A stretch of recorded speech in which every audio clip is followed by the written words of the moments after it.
Good morning students. Last class we completed the herbivorous and the carnivorous. Yes, today I am going to explain omnivorous. What do you mean by omnivorous?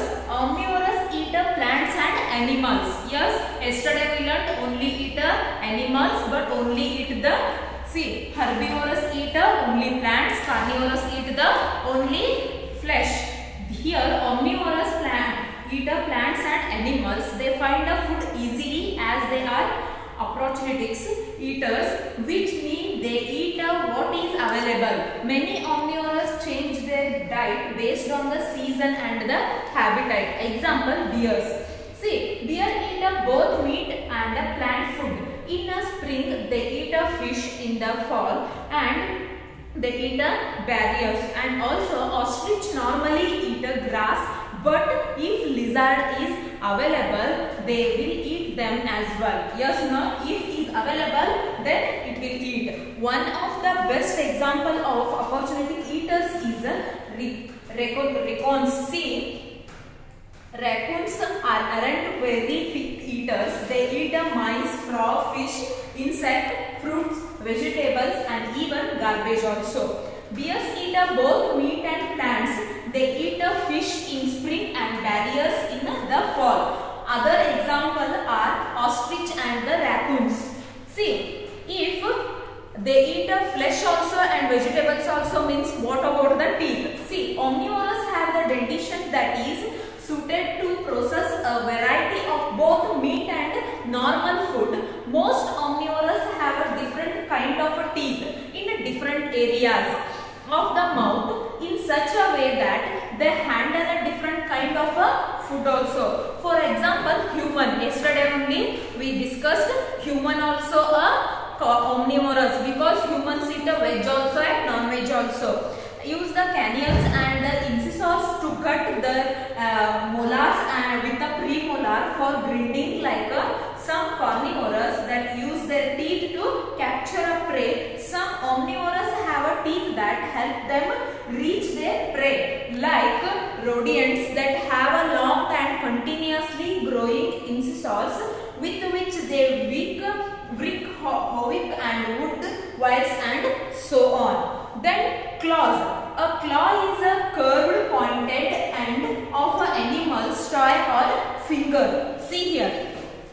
Here toys is looking like a curved and pointed end.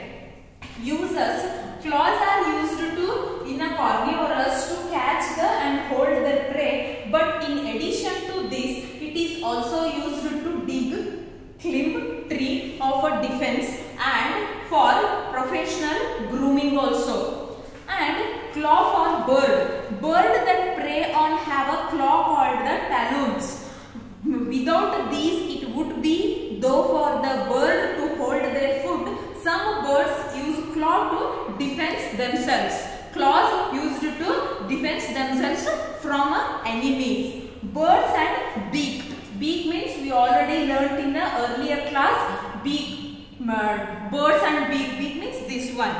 Different birds have a different kind of beaks, like animals. The beak are different based on the food they eat. Here see, you have one chart is there, no? Types of a beak, description, example, food and use of the beak. Here hooked beaks. Hooked beaks means like this. It is curved upper portion that points lower than the down portion. Eagles and hawks, animals biting their prey and tearing their flesh. Here cracker beak. You already learnt these beaks, no? Tweezer beaks, strainer beaks, probing beaks and speaker beaks. See here, cracker beak is a shorter cone-shaped beak, wide at the base. Sparrow and nuts and seeds to crack open the shells here use. And tweezer beak is description, thin tweezer beaks. And example is warbles. Food is insect. It will eat insect. Very thin tweezer like beaks to easily pick up the and hold insect. And strainer beaks. Elongated flat bill with a rigid end edge, internal comb like structures or other mean of filtering foods. and also aquatic birds like a duck, water plants and a small insect in the water, food is, and user sees the filter food out of the mouthfuls of water, sand and other water debris. And probing beaks, long and slender, resemble straws and long thin tongues. And hummingbirds, here food is nectar, used for getting at a nectar inside the flowers. Spear beaks, spear like a beaks, its example is horns, terns and kingfisher and egrets. Here food is fish and use of the beak is stabbing fish. And other beak style is, other than those listed, there are many beaks we see in the birds. See the birds in the picture given, observe the beaks here. See, this is pocket beaks, last class we learnt. This is, see, which beak is, this is crow. These are the many beaks are there, but they give only some of, okay, understood now? Thank you.